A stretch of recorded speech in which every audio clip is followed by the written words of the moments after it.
तो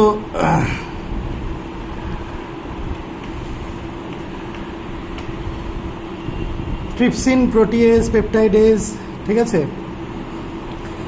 তো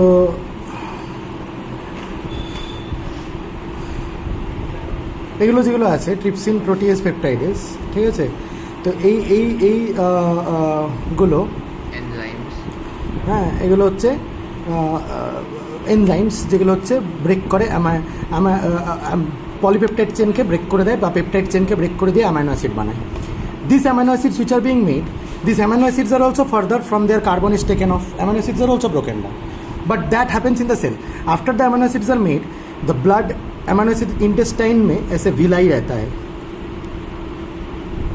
Villi are finger-like projections supplied with numerous blood vessels.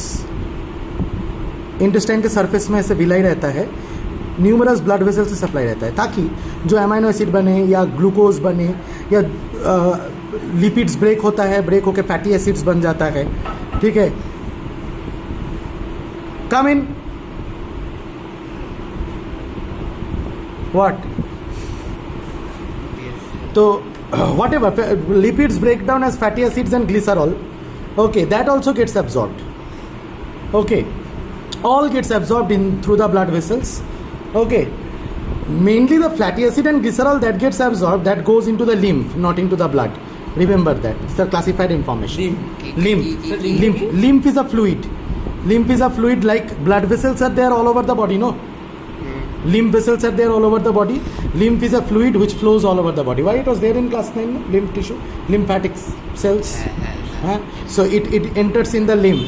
Later on from the lymph it comes in the blood, but it at first enters in the lymph, fatty acid and glycerol. But amino acid, glucose, all these things, they enter into the blood and goes where, you know, through the blood vessels. It goes into the liver at first. In the liver the glucose is stored as glycogen. You have studied, no? The glucose is stored as glycogen. Understood my point? And then it is utilized from the liver. Galo problem hai to. Is this clear to you?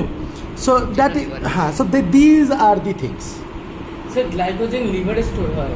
Glycogen liver store. Sir, liver এমন কি থাকে যে glycogen cells থাকে যেটার মধ্যে glycogen store হয়. Sir, লিম্ফে কেন ঢোকে? হ্যাঁ, লিম্ফে কেন ঢোকে? লিম্ফে ফ্যাটি অ্যাসিড এন্ড গ্লিসারল ব্লাডে ঢোকে না, কারণ ব্লাডের কনসেন্ট্রেশনে প্রবলেম হতে পারে, ঠিক আছে। লিম্ফে ফার্স্টে ঢোকে, লিম্ফে বেশি ওরা সলিউবল, তারপর পরে ব্লাডে।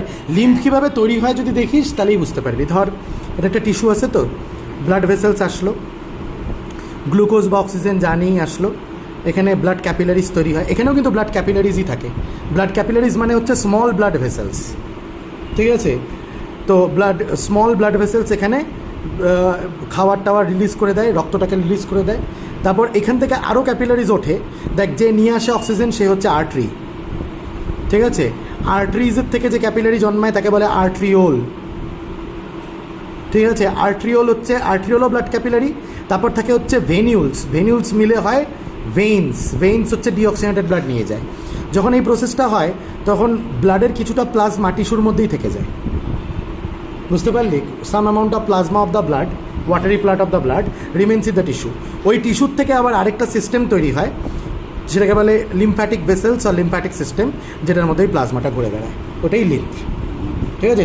লিম্ফ এখান থেকে টানে। তার মানে স্যার এখানে লিম্ফ ভেসেলসও আছে ব্লাড ভেসেলসের সাথে সাথে, হ্যাঁ, সেগুলোকে ল্যাকটিয়াল বলে। কী বলে সেগুলোকে? ল্যাকটিয়ালসের মধ্যে ফ্যাটি অ্যাসিড আর গ্লিসারল অ্যাবজর্ব হয়। এক্সট্রিম ডিটেলস হয়ে গেল, extreme details. Is this clear to you? সেটা আচ্ছা, this enzymes digest protein. What digest the lipids को डाइजेस्ट करने वाला एंजाइम होता है lipase, okay. Now these lipids are, you know, they need to be emulsified for digestion. Emulsified. Now what is the meaning of emulsification or emulsified? The meaning of emulsification or emulsified is that to increase the surface area, to make them fat या butter को या घी को देखा है एक साथ जटला पका के रहता है ना, किरी होके, तो उसी में अगर उसको जितना भी ये करो वो ड्रॉपलेट्स फॉर्म, पानी में देने से ड्रॉपलेट्स फॉर्म कर देता है और सरफेस एरिया घट जाएगा, राइट और रॉन्ग? एक साथ ही रहना पसंद करता है। तो उसको छौड़ा देने का मतलब सरफेस एरिया इंक्रीज करने का तरीका क्या है कि उसको बाइल, लीवर से बाइल डक्ट निकलता है, जिस बाइल डक्ट से बाइल जूस निकल के, ठीक है, बाइल जूस में मेनली NaHCO3 रहता है। ये NaHCO3 बेसिक है इन नेचर। क्यों? क्योंकि स्टोमक से जो, ये लीवर से बाइल जूस निकलता है, स्टोमक से जो खाना आता है वो एसिडिक होता है, और बाइल जूस बेसिक होता है तो न्यूट्रलाइज कर देता है। ताकि ये न्यूट्रलाइज करना इंपॉर्टेंट क्यों है? क्योंकि स्मॉल इंटेस्टाइन में बहुत सारा एंजाइम्स काम करेगा, उन एंजाइम्स को काम करवाने के लिए न्यूट्रल पीएच चाहिए। स्मॉल इंटेस्टाइन में बहुत सारा एंजाइम काम करेगा। कौन कौन काम करेगा? ट्रिप्सिन काम करेगा, प्रोटीएज काम करेगा, पेप्टाइडेस काम करेगा, लाइपेज काम करेगा। Are you getting my point? Then there are amylase also. Okay, so all this will work to break down all the products that you have taken in.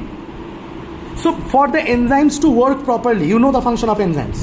For the enzymes to work properly, a particular pH is needed. That neutral pH is required. Acidic pH from the acidic,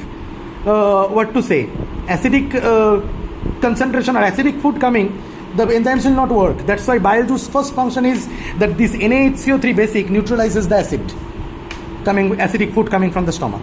Second thing is that bile juice emulsifies the fat.